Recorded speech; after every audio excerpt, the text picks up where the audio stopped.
Hello and welcome. এখন দেখব কিভাবে আমরা বিভিন্ন সার্ভারের ফিল্টার্ড এবং প্রসেস রেজাল্ট ফাইলগুলো মার্জ করতে পারি। সব রেজাল্ট ফাইলগুলোকে মার্জ করে একটা ফাইলে আনতে হলে ফাইলগুলোর ভিতরে একটা কমন কলাম থাকাটা আবশ্যক, মানে যে কলামটা সবগুলো ফাইলে থাকবে। এই কমন কলামের বেসিসে ফাইলগুলো মার্জ হবে। আমরা যদি আমাদের প্রসেস রেজাল্ট ফাইলগুলো দেখি, এটা যদি আমরা ওপেন করি, আমাদের ক্ষেত্রে সেই কমন কলামটা হচ্ছে custom underscore S&P underscore ID. এই কলামটা প্রতিটা প্রসেসড ফাইলে আছে। আমরা যদি এর পরেরটা ওপেন করি,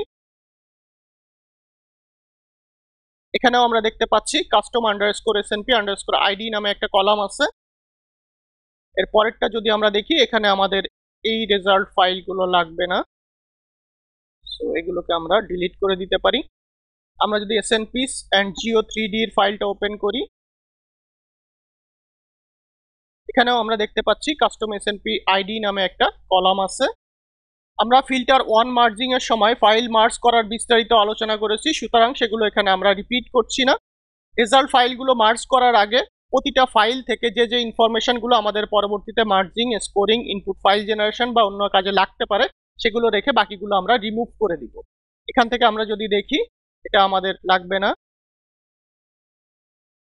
প্রবাবিলিটি এবং এই কলামটাও আমাদের লাগবে না। এখানে মিউটেশনের কলামটাও আমাদের লাগবে না। শুধুমাত্র আমরা প্রেডিকশনটা রাখছি, এটা আমাদের স্কোরিং এর ক্ষেত্রে লাগবে পরবর্তীতে। এটাকে আমরা কন্ট্রোল এস দিয়ে সেভ করব। সিমিলারলি আমাদের পরের ফাইলগুলো থেকেও এখানে প্রেডিকশন এবং কাস্টম এসএনপি আইডি বাদে বাকিগুলোকে আমরা ডিলিট করে দিতে পারি। এরপর কন্ট্রোল এস দিয়ে আমরা এটাকে সেভ করব।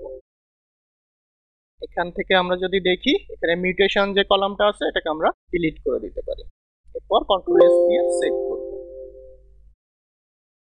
এখন আমরা আরেকটা রেজাল্ট ফাইল যেটা আছে সেটাকে এই ফোল্ডারে আনবো।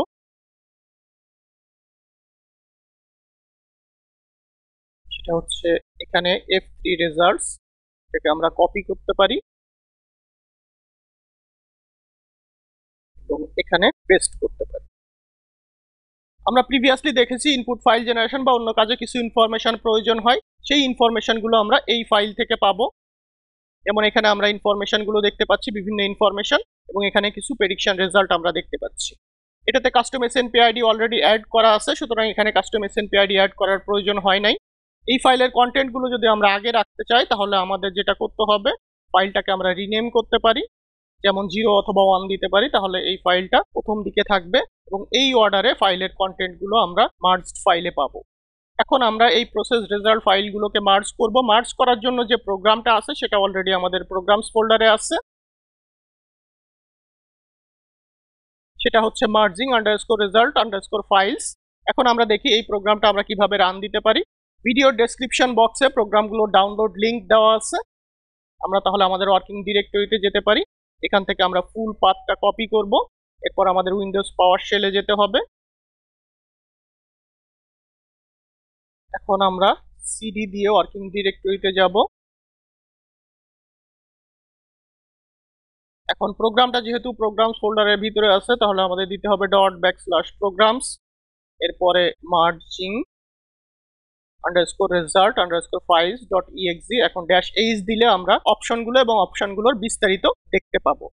এখানে আমরা দেখতে পাচ্ছি আমাদের কয়েকটা ইনফরমেশন দিতে হবে। একটা হচ্ছে -i দিয়ে আমাদের ইনপুট ফোল্ডার দিয়ে দিতে হবে, -c দিয়ে কাস্টম এসএনপি আইডি কলাম নেমটা দিয়ে দিতে হবে, এরপর -o দিয়ে আউটপুট একটা ফাইলের নাম দিতে হবে। এখানে ডিফল্ট হিসেবে দেওয়া আছে custom underscore S&P underscore ID. আমাদের ফাইলগুলোতে যেহেতু আমাদের কাস্টম এসএনপি আইডি যে কলাম নেম সেটা আছে হচ্ছে custom underscore S&P underscore ID, সুতরাং এই অপশনটা আমাদের না দিলেও হবে। এই মার্জ ফাইলগুলোকে রাখার জন্য আমরা একটা ফোল্ডার ক্রিয়েট করি।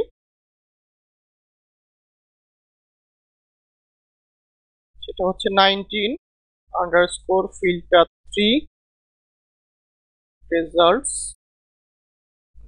_merged। এখন তাহলে আমরা ইনপুট গুলো দেই। আমাদের -i দিয়ে দিতে হবে হচ্ছে ইনপুট ফোল্ডার। আমাদের ইনপুট ফোল্ডারটা হচ্ছে 18_filter3 _results_processed। এরপরে -c -c দিয়ে আমাদের কাস্টম এসএনপি আইডির কলাম নেম দিতে হবে। আমাদের ক্ষেত্রে যেহেতু কাস্টম এসএনপি আইডি কলাম নেমটা custom underscore S&P underscore ID আছে, সেহেতু এটা আমাদের না দিলেও হবে। তাহলে এখন আমাদের -o দিয়ে আউটপুট একটা ফাইলের নাম দিতে হবে। আউটপুট ফাইলটা আমরা রাখতে চাই নিউলি ক্রিয়েটেড যে ডিরেক্টরি অথবা ফোল্ডার আছে সেটাতে। এটা হবে হচ্ছে f3 underscore results underscore merged dot esv। এখন আমরা এন্টার প্রেস করব। আমাদের ফাইলটা মার্জ হয়ে গিয়েছে। এখন যদি আমরা দেখি,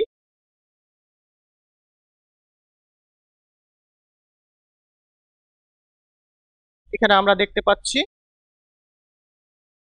সব ইনফরমেশন গুলো অথবা রেজাল্ট গুলো আমাদের এখানে মার্জ হয়ে গিয়েছে। এখন তাহলে দেখলাম কিভাবে আমরা বিভিন্ন সার্ভারের ফিল্টার্ড এবং প্রসেস রেজাল্ট ফাইলগুলো মার্জ করতে পারি। Thank you everyone.